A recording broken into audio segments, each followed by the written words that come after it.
He turned the corner. The autumn leaves blew over the moonlit pavement in such a way as to make the girl who was moving there seem fixed to a sliding walk, letting the motion of the wind in the leaves carry her forward. Her head was half bent to watch her shoes stir the circling leaves. Her face was slender and milk white, and in it was a kind of gentle hunger that touched over everything with tireless curiosity. It was a look almost of pale surprise. The dark eyes were so fixed to the world that no move escaped them. Her dress was white, and it whispered.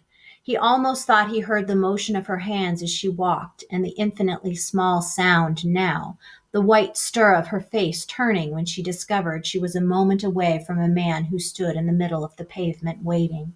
The trees overhead made a great sound of letting down their dry rain.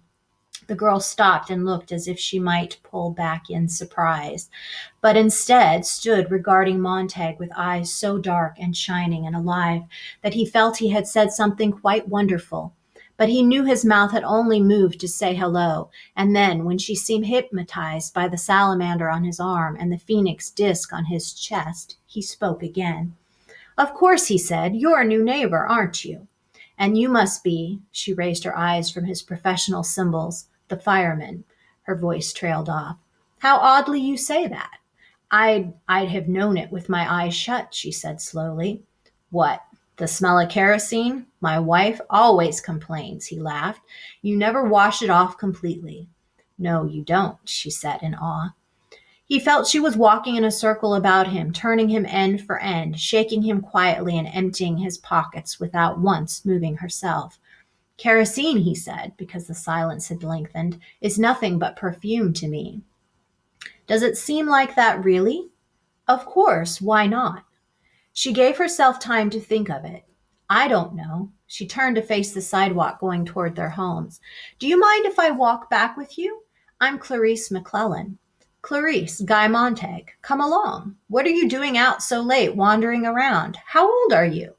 They walked in the warm, cool, blowing night on the silvered pavement, and there was the faintest breath of fresh apricots and strawberries in the air. And he looked around and realized this was quite impossible, so late in the year. There was only the girl walking with him now, her face bright as snow in the moonlight, and he knew she was working his questions around, seeking the best answers she could possibly give. "Well," she said, "I'm 17 and I'm crazy. My uncle says the two always go together. When people ask your age," he said, "always say 17 and insane. Isn't this a nice time of night to walk? I like to smell things and look at things and sometimes stay up all night walking and watch the sun rise." They walked on again in silence, and finally she said thoughtfully, "You know, I'm not afraid of you at all." He was surprised. "Why should you be? So many people are. Afraid of firemen, I mean.